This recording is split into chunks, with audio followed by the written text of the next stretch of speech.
الحمد لله وحده والصلاة والسلام على من لا نبي بعده وعلى آله وأصحابه الذين أوفوا وعده الذين هم مفاتيح الرحمة ومصابيح الغرر. أعوذ بالله من الشيطان الرجيم.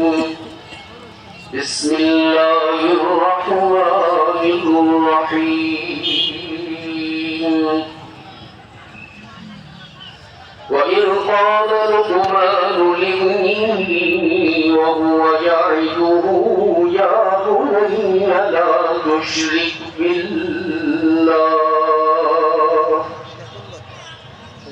إن الشرك لظلم عظيم.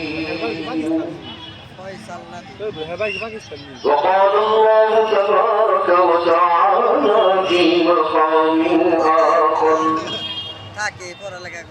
ما كان محمد أبا أحد من رجالكم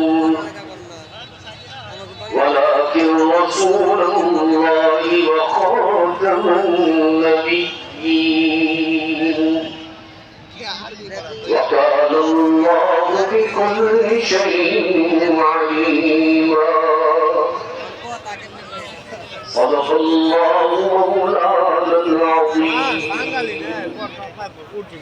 وقال رسول الله صلى الله عليه وسلم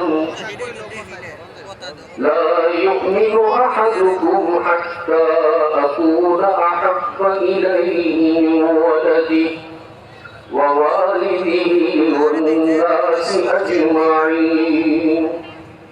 وصدق رسوله النبي الأمي الكريم ونحن على ذلك لمن الشاهدين والشاكرين والحمد لله رب العالمين.